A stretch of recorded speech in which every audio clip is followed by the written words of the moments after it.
تونستن مثلا این همه درباره عرفان ما، درباره تاریخ ادبیات ما بنویسن. البته این فارسی زبان ها، شاعران و نویسندگان اومدن و شعر خودشون رو از اقتباسات قرآنی گرفتن و به صورت‌هایی خیلی زیبا و هنرمندانه در این ادبیات ما گنجوندن و رمز ماندگاریشون این بود که ریشه در یک فرهنگ عمیقی مثل قرآن داشت که تا حالا زنده است و همچنان زنده خواهد بود. مثلا یک آیه‌ای داریم، آیه‌ای که ولا تجعل یدک مغلولة الی عنقک ولا تبسطها کل البسط فتقعد ملوما محسورا.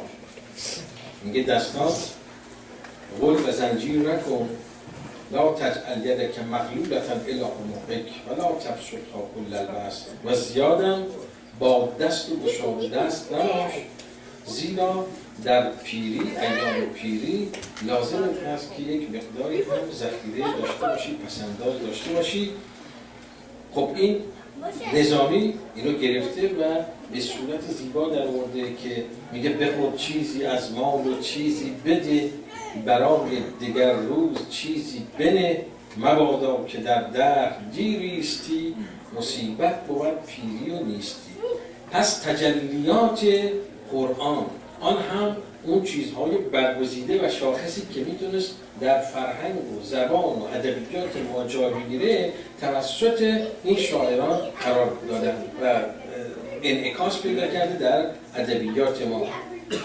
یا اونجایی که مولوی میگه یاد ما را سخنهای دقیق که تو را رحم آورد آن ای رفیق، هم دعا است و اجابت هم ز تو، ایمنی است و مهابت هم ز تو. خب این همون ادعوی استجب لکم، هم دعا است و اجابت. آب را و خاک را بر هم زدی، زاب و گل نقش تن آدم زدی. باز برمیگرده به حدیثی که بله خمرت و تینت آدم بیدن در اربعین صباحا، 40 صبح، حالا 40 صبح چی بود که من این خمیرمایی آدم رو با دست خودم بیدن همطور که خمیر میکنن خمیر کردم که این انسان را آفریدم فنفخت فیه الی.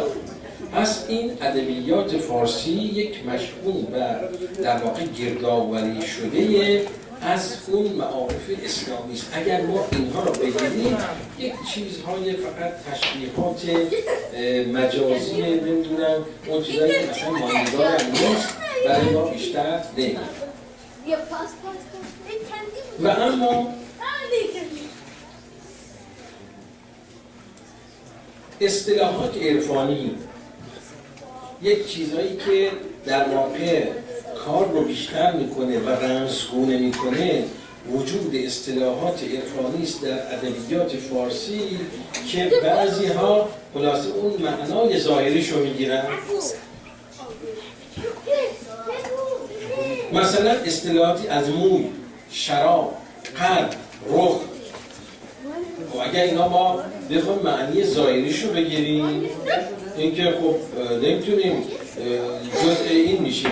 و شعراء یتبعهم الغاوون الم تر انهم فی واد یهیمون یقولون ما لا یفعلون الا الذین آمنوا. میگه این شعرا اونها هستن یه عده غاوون و گمراهان تبعیت ازشون میکنن. این شعر نداره. پس یک مرزی پیدا میشه بین شعر و شعر، رابطه ادبیات و دیانت و شعر که میگه ان من الشعر لحکمه. بعضی از این شعرها حکمت داره.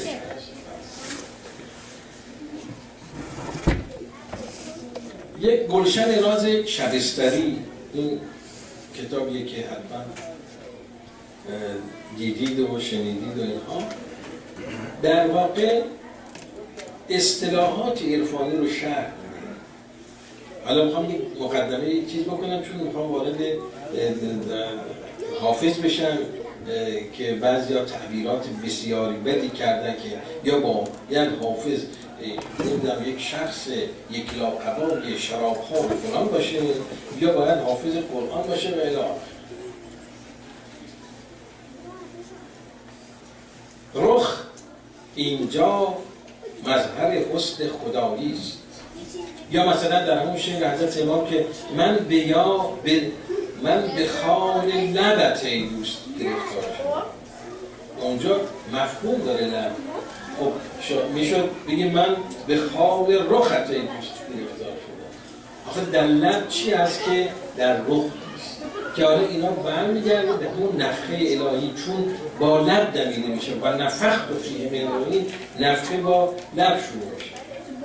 رخ اینجا مظهر حسن خدایی است، مراد از خط جناب کبریایی است. رخش خطی کشیدن در نکویی، که از ما نیست بیرون خوبرویی. کل جمال من جمال الله. خط آمد سبززار عالم جان، از آن کردن نامش آب حیوان. شراب و شمع و شاهد عین معنی است، که در هر صورتی او را تجلی است. اصلا کل جهان تجلی همه دارن عزیزم، همه دارن، همه دارن. کل جهان آینه است که حضرت حق درش متجلی شد، که هم هست و هم نیست. به هر چیزی هم نمیتونیم بگیم خدا، اما با خدا پیوند مثل عدفی که با این حروف ارتباط داره، به هر چی که نام هستی بخوام بذاریم یعنی خدا. شراب و شمس، سکر و ذوق عرفان، ببین شاهد که در کس نیست پنهان. شراب اینجا زجاجه، شمع مصباح، بود شاهد فروغ نور ارواح. ز شاهد بر دل موسی شرر شد، شرابش آتش و شمعش شجر شد. شراب و شمع جام و نور اسراست، ولی شاهد همان آلات کبراست. یا وقتی که مولوی میگه من چو لب گویم لب دریا بود، من چو لا گویم مراد الا بود. پس یک تعبیر جداگانه‌ای داره، تفسیر لفظی نیست. اگر شاعری میاد از ادواتی استفاده میکنه که ظاهرش ممکنه گمراه کننده باشه، اما یک مفهوم دیگه داره. یعنی اگر ما بخوام اینها رو از ادب فارسی بگیریم یا حتی از ادب عربی بخوام بگیریم، اونجا که میگه سقط حمد در حب و راحت و مقلتی ابن فارغ، اونم نخستین باده در جام کردن، ز چشم مست ساقی وام کردن. این ساقی کیه؟ اگر ما اون ساقی معمولی بخوایم حسابش بکنیم که میگه همون میشه که الشعراء یتبعون.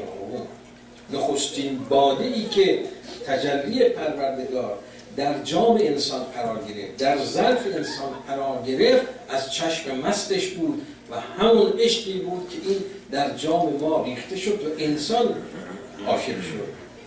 یعنی در هر چیزی خلاف عشق هست، اما انسان به خاطر اون استعداد و هویتی که داره میتونه این عشق رو به بالاترین درجه برسونه. چرا که خداوند در اون استعداد قرار داده که خلیفه خداست. انی جاعل فی الارض خلیفه.